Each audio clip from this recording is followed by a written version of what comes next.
Olá, irmãos e irmãs em Cristo Jesus. Eu venho aqui gravar para vocês mais um vídeo aqui no meu canal da Bíblia, Ouvindo a Voz de Deus. E no vídeo de hoje é a lição de número 4, da lição nova, 1 Coríntios e 2 Coríntios. É a lição de número 4, pecado na igreja. Mas antes de eu falar sobre este assunto, se inscreva no meu canal da Bíblia, Ouvindo a Voz de Deus, deixe seu like, ative o sininho das notificações para receberem meu vídeo, e compartilhe meu vídeo para o maior número de pessoas o conteúdo do meu canal. Preciso da ajuda de vocês. Agora vamos orar pedindo a sabedoria de Deus para nós entendermos essa lição de número 4, pecado na igreja. Querido Deus e Pai, nos dê sabedoria para nós entendermos a lição. Teu Espírito Santo nos ilumine, Pai. Pai querido, abençoe os inscritos desse canal e abençoe as pessoas que vão se inscrever também. Perdoe os nossos pecados, porque nós somos falhos e o Senhor conhece o nosso coração. É isso que eu lhe peço e agradeço em nome de Jesus. Amém. Então, meus queridos, hoje é a lição 4, pecado na igreja. E o verso para memorizar diz assim: será que vocês não sabem que o corpo de vocês é santuário do Espírito Santo, que está em vocês e que vocês receberam de Deus, que vocês não pertencem a vocês mesmos? Porque vocês foram comprados por preço. Agora, pois, glorifiquem a Deus no corpo de vocês. O que esse verso quer nos dizer? Nós devemos honrar no nosso corpo a Deus, fazer a vontade de Deus, não ficar fazendo coisas erradas, prejudicando o seu corpo, como por exemplo, fumar. Você está prejudicando o seu corpo. Se você bebe, se embriaga, você está prejudicando o seu corpo. Não podemos ficar fazendo coisas erradas pelo nosso corpo, porque o Espírito Santo de Deus habita em nós. Agora, se nós ficarmos fazendo coisas erradas, o Espírito Santo de Deus não vai habitar em nós. O Espírito Santo se afasta. Se nós ficar fazendo coisas erradas, praticando o mal, o Espírito Santo de Deus nos afasta. Vamos lá. Nosso cérebro é como uma esponja. Tudo que chega pelos sentidos fica registrado. Talvez não estejamos conscientes da maior parte do que entra. Se nos lembrássemos de tudo, mal conseguiríamos pensar. Ainda assim, esse conteúdo permanece e de algum modo influencia o que pensamos, sentimos e fazemos. Por isso, mesmo como cristãos, somos facilmente impactados pelo mal ao nosso redor. Desde o início, a igreja cristã tem enfrentado esse desafio. De onde, por exemplo, veio a guarda do domingo? A igreja simplesmente inventou isso. Claro que não, veio da cultura ao redor. Vemos esse princípio desenrolar-se em Corinto, depois do apelo para o partidarismo. 1 Coríntios 1-4. Paulo trata de temas como imoralidade sexual, ações judiciais entre irmãos, prostituição, casamento e vida de solteiro. Os padrões do mundo afetaram os cristãos.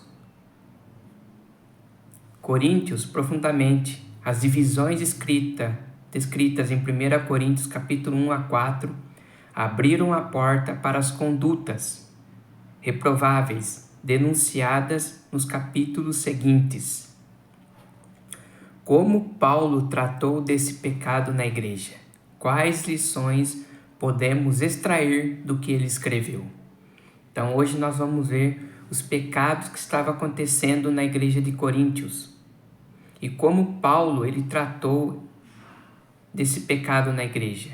Qual foi a orientação de Paulo? Paulo sempre usava as escrituras para orientar eles que devemos fugir do pecado, não praticar o pecado. Porque o pecado, o que ele faz? Ele separa você de Deus. Em Isaías 59, o pecado faz separação entre você e Deus. É você que se separa de Deus. Deus não se separa de você. Só que Deus, ele não tolera o pecado. Deus, ele abomina o pecado. O pecado, ele causa morte. Se você vive no pecado, você é uma pessoa morta espiritualmente. Porque em Romanos 6:23 diz assim: o salário do pecado é a morte. Mas o dom gratuito de Deus é o que? A vida eterna. Você escolhe a vida eterna ou permanecer no pecado. Era o que estava acontecendo lá em Coríntios. O povo de lá estava vivendo no pecado. Eles não queriam ver os ensinamentos de Paulo. Eles não estavam nem aí com os ensinamentos de Paulo através das Escrituras. Agora vamos para a parte de domingo, quer dizer. Incoerência entre fé e prática. Ao longo da história cristã, teólogos, pastores e membros têm estudado o Novo Testamento para entender como a igreja deve ser. Ficamos admirados, por exemplo, com a igreja retratada em Atos, mas rapidamente perdemos de vista um aspecto importante. Pessoas são problemáticas. Logo também podemos ler o Novo Testamento para descobrir como uma igreja não deve ser. As cartas de Paulo aos Coríntios são um bom ponto de partida. A pergunta de número 1. Leia 1 Coríntios 5, 1 ao 13. Que situação escandalosa Paulo descreve nesse trecho? E por que ela é tão perturbadora? Aqui nós vamos ver o que estava acontecendo lá em Coríntio. Que situação escandalosa Paulo viu lá? Vamos ler. E Paulo descreveu. Paulo denuncia um caso de imoralidade extrema. Um homem vivendo com a mulher de seu pai. Algo chocante até para os pagãos, tornando-se escândalo para a igreja. Então o que Paulo denuncia lá? Um caso de imoralidade. Um homem vivendo com a mulher de seu pai. Não podemos viver com a mulher do nosso pai. Você desonraria seu pai. Então não pode. Foi essa situação que Paulo escreveu lá em Coríntio. Falou, vocês não podem viver desse jeito. Não pode. Um homem viver com a mulher de seu pai. Isso é escândalo para a igreja.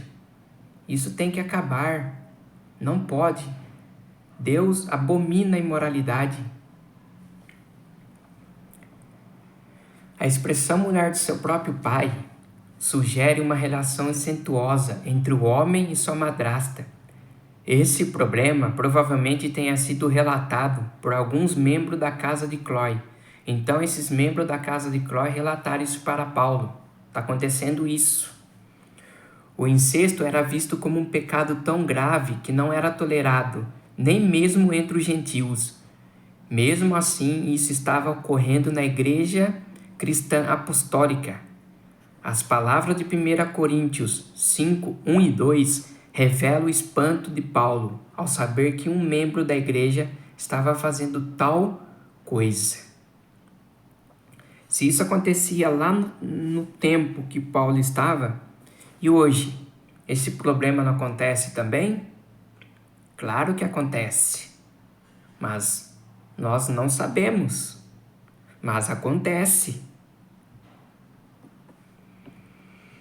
Pior, Paulo ficou ainda mais perplexo ao perceber que, em vez de lamentar o ocorrido, os coríntios se orgulhavam de tolerar tal pecado. Mesmo eles vendo isso, os coríntios vendo isso, eles toleravam esse tal pecado. Para eles era normal, sendo que o pecado é abominável para Deus. Eles não queriam nem saber, para eles era normal. E acontece isso. As pessoas sabem que está acontecendo o pecado, mas para eles são normal. Deixa acontecer, não precisa falar não.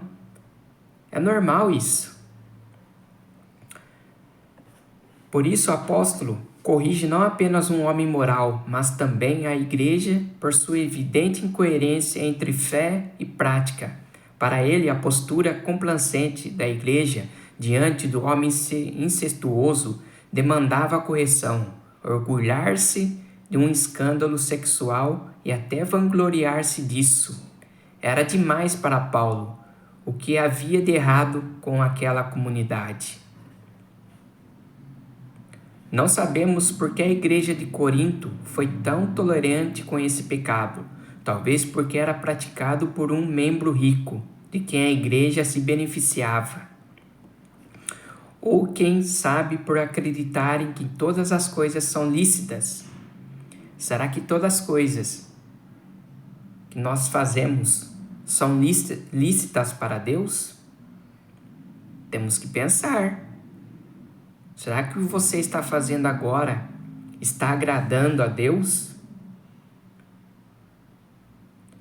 Eles não julgaram o caso como deveriam, não há como confirmar. Seja como for, tornaram-se cegos diante de uma violação flagrante das Escrituras e ainda se orgulhavam disso. Olha o que diz aqui em Levítico 18, 7 a 8. Diz assim: não desonre seu pai, envolvendo-se sexualmente com a sua mãe. Ela é sua mãe. Não se envolva sexualmente com ela. Não se envolva sexualmente com a mulher do seu pai. Isso desonraria seu pai. Não sou eu que estou dizendo. É a palavra de Deus.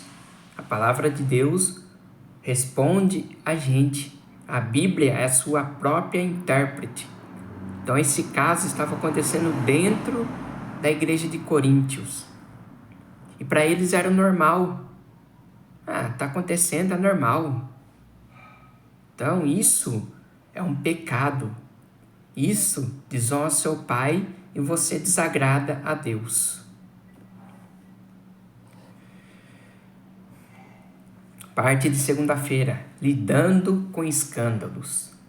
Lidar com questões de sexualidade é sempre difícil.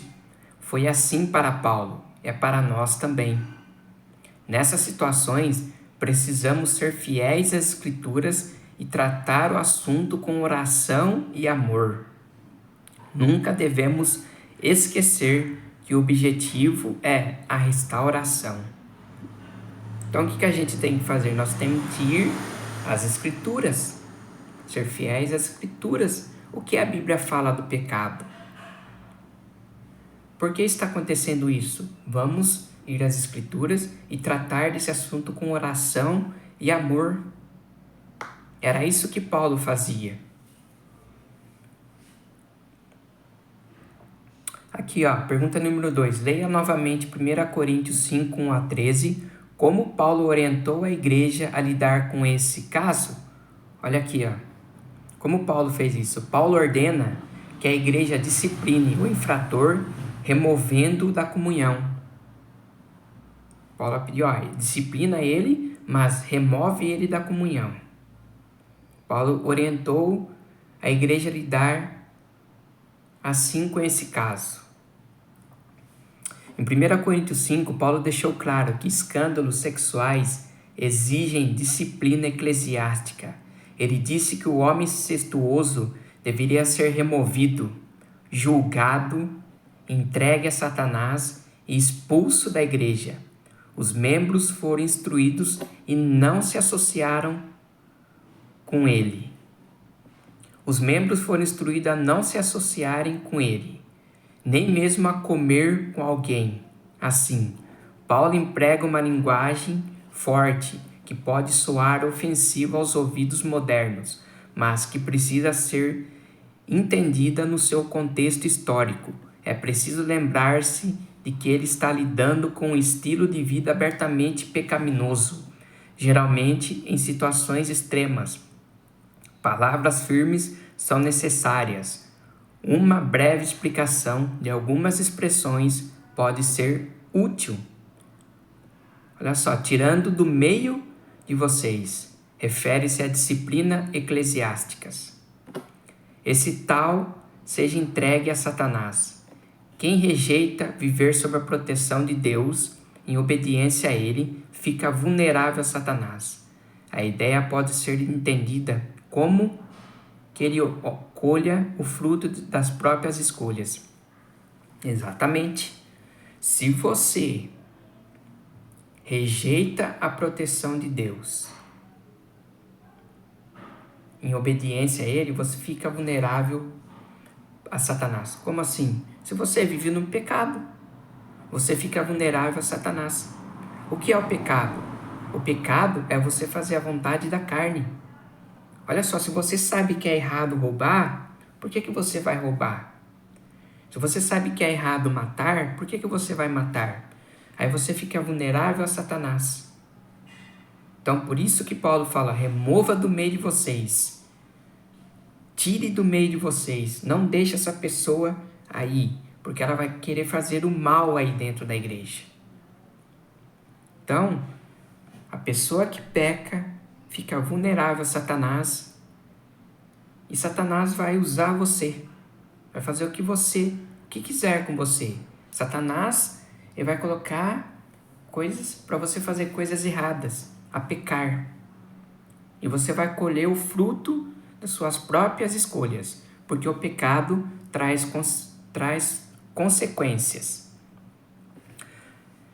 Não se associem, nem mesmo comam com alguém assim. A convivência próxima com pessoas sexualmente imorais era considerada perigosa, porque podia levar outros a imitar a conduta.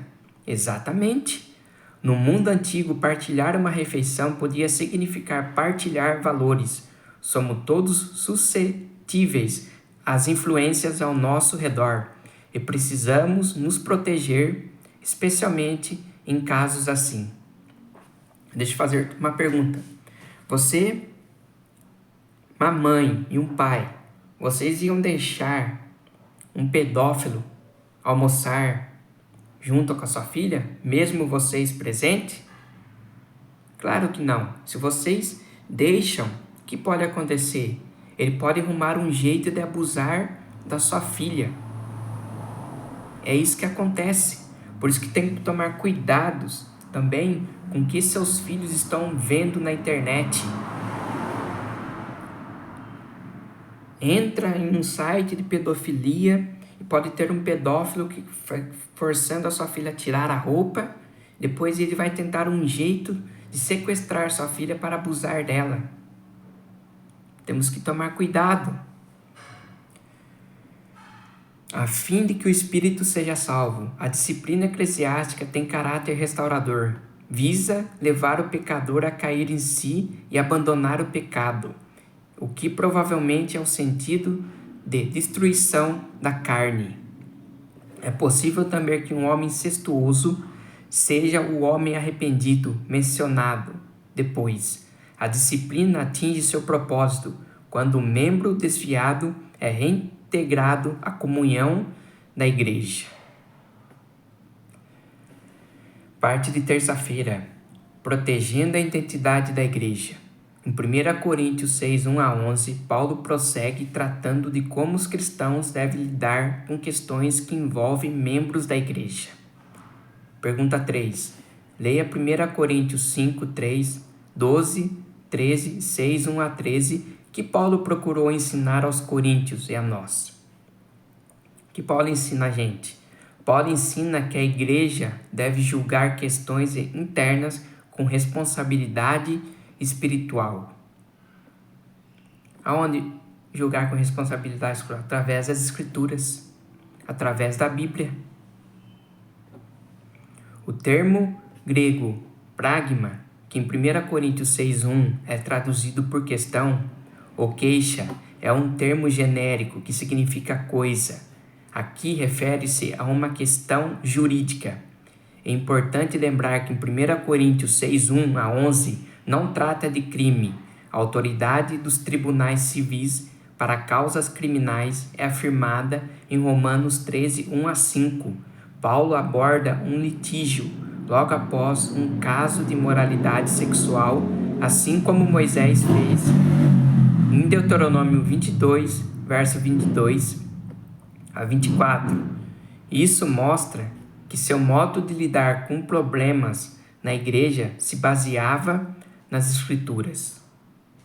Então, Quando nós vemos um problema acontecendo, tem que ser tratada nas Escrituras, tem que ser baseada nas Escrituras Sagradas.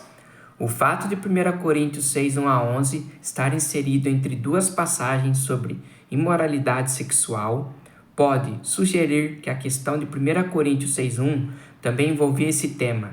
Não sabemos ao certo qual era o caso, se uma questão civil menor, como uma disputa de propriedade ou um problema de natureza sexual. Seja qual for o prágrima, Paulo se entristeceu ao ver membros da igreja levando o caso a um tribunal civil. Como irmãos em Cristo, não poderiam resolver entre si, em vez de levar a causa diante dos injustos?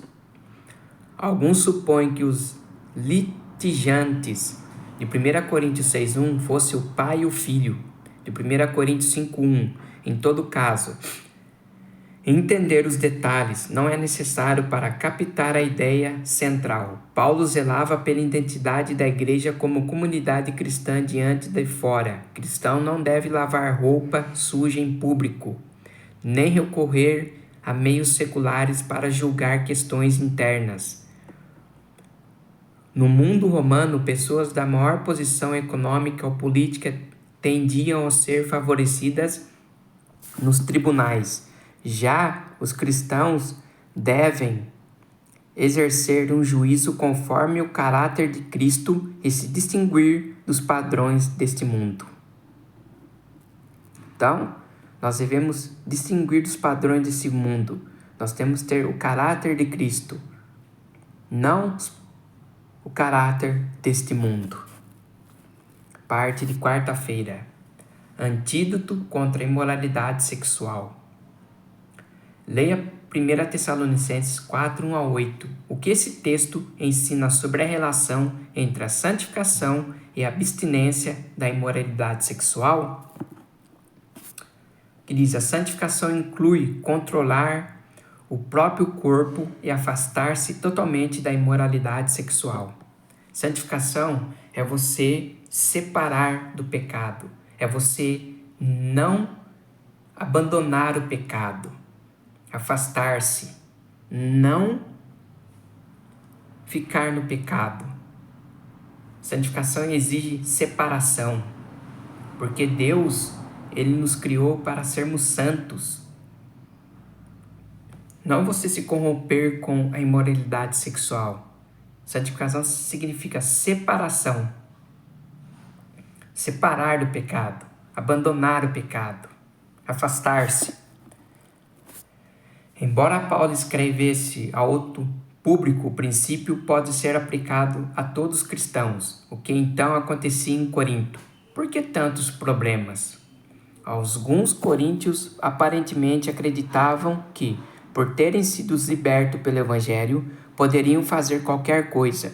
Argumentavam que, assim como o estômago foi feito para o alimento, o corpo foi feito para o sexo, e o sexo para o corpo.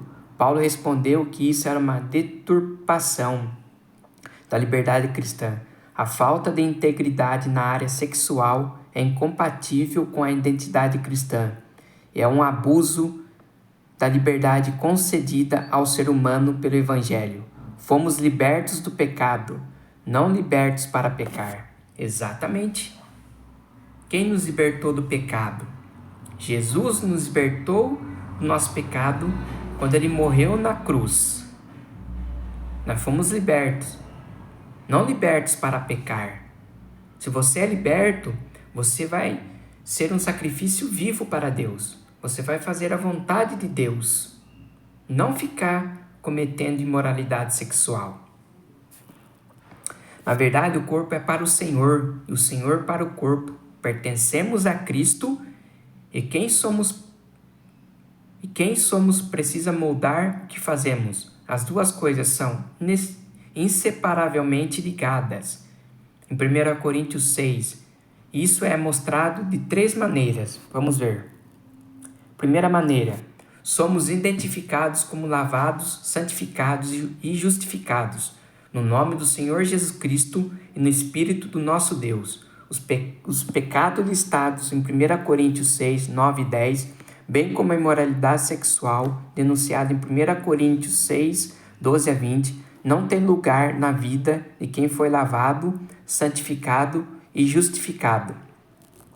Somos membros de Cristo. Isso significa que devemos estar unidos a Ele. A imoralidade sexual viola essa união. Quem se une a outra pessoa em relações sexuais fora do casamento torna-se um só corpo com ela. A união com Cristo por meio do Espírito Santo deve orientar a ética cristã nessa esfera. Terceiro, nosso corpo é santuário do Espírito Santo. 1 Coríntios 6, 19 e 20. A única forma de viver com santidade e integridade nessa área é manter um relacionamento íntimo com Cristo por meio do Espírito Santo. Em outro texto, Paulo descreve essa experiência de ser o templo do Espírito Santo com a atitude de apresentar o corpo como sacrifício vivo, santo e agradável a Deus. Romanos 12, 1.